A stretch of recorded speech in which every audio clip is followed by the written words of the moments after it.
Hello dance teachers and welcome to the Dance to Learn YouTube channel. My name is Jessica Strong, and if you're looking for dance teacher tips, tricks, and advice, you've come to the right place. I encourage you to subscribe and turn on your notifications so you never miss a video. In today's video, I'm sharing my tips and advice for setting up your preschool dance classes for success. Now, my first 3 tips, I recommend you complete these before you even set foot in the studio. My first tip is to be sure that you have a lesson plan. Lesson plans help you organize your classes and allow you to evaluate the class overall to ensure that the activities that you are planning are captivating the whole child. And if you're a newer teacher, I would recommend that you always over-plan your lessons. For example, if you are teaching a 45-minute pre-ballet class, be sure you have enough activities for a full 60-minute class. This way, if an activity you've planned doesn't interest the students, you can always have a backup game or an activity in its place. Now, when I am lesson planning, I always focus on 4 key components to lay out my lesson plan foundation. The first is the theme, next is the dance concept, then the playlist, and lastly, my props. Now, I know lesson planning can be time-consuming, and if you're as busy as I am, you may not always have the time to sit down for an hour and plan out your weekly classes. So that's why I've created done-for-you lesson plans built on the Dance to Learn curriculum.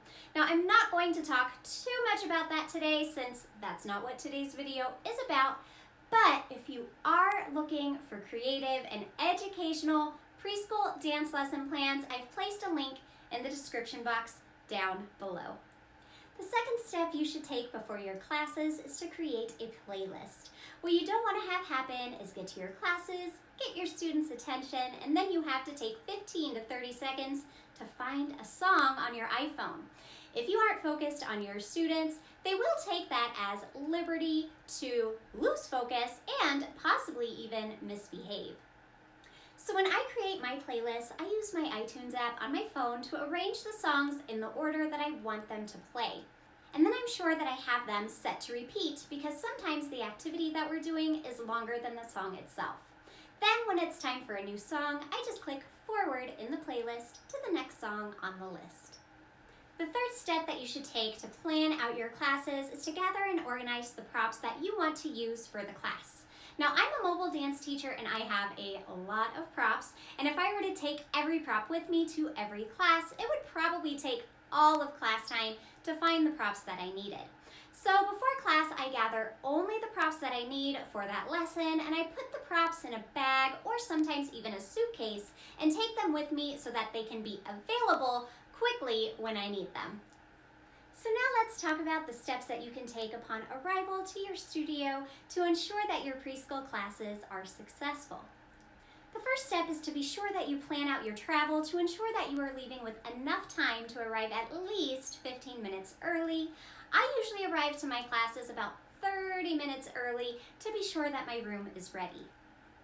Then upon arrival, be sure to remove any distractions from the studio, clean up any costumes, props, equipment that may have been left out from previous instructors, and be sure that they are put away.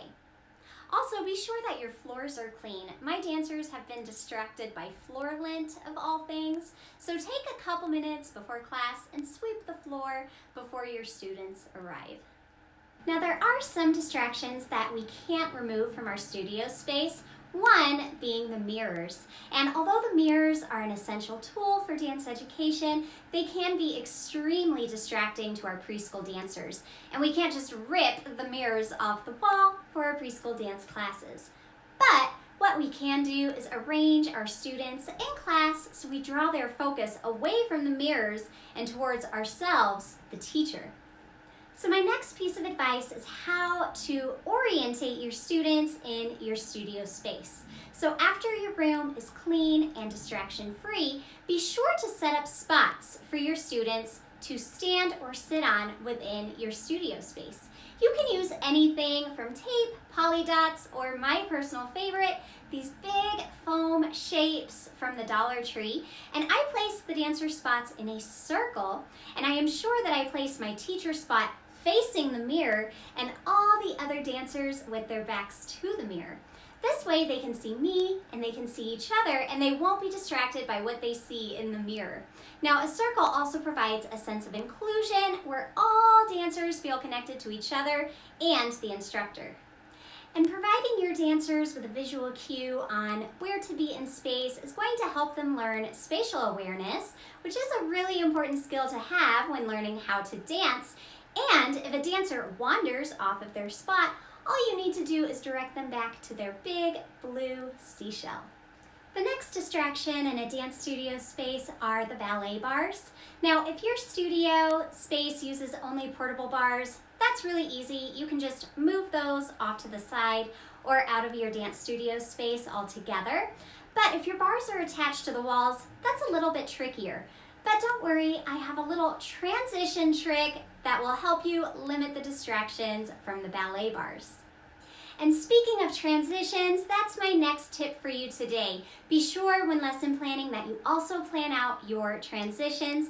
These are all the moments during class when your dancers are moving into space, around space, or even leaving the studio. What should they be doing during that time? If you just say, hey, let's dance across the floor, every dancer will interpret that differently. So what has helped me the most with classroom transitions is turning them into a game. And my go-to transition is my magic fairy game. Now the fairies can be substituted with dragons, superheroes, unicorns, any creature of your liking. But here's how it works.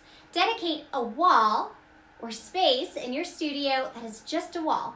No mirrors, no bars, and dedicate that as your magic fairy wall. Then when it's time to transition, you make a big announcement. The magic fairies are here. Stand up. Oh, but go slowly, slowly, slowly. Put on your tiptoes.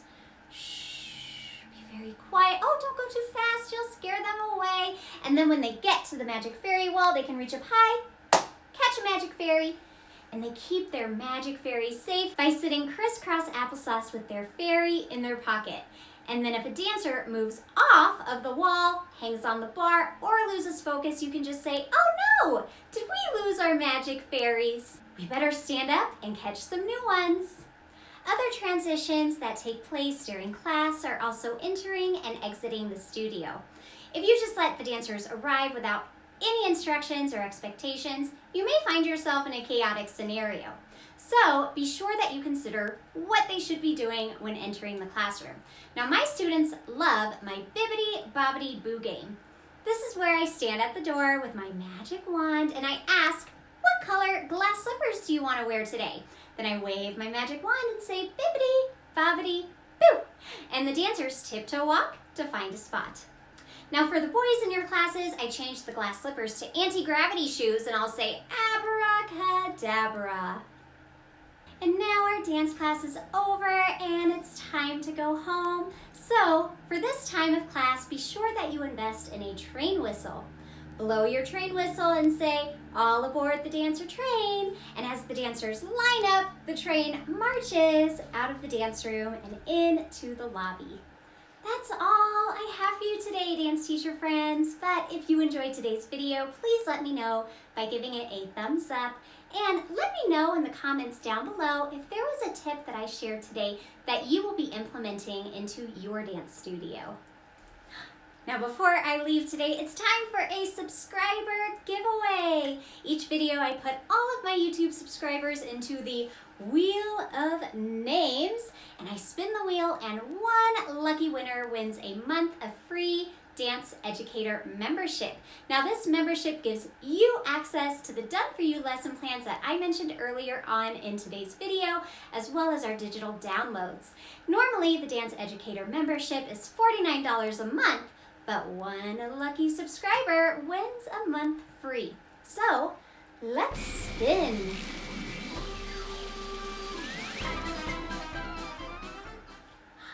Congratulations, Christine Healy. Please reach out to me within 7 days to claim your prize by sending an email to info@dancetolearn.co.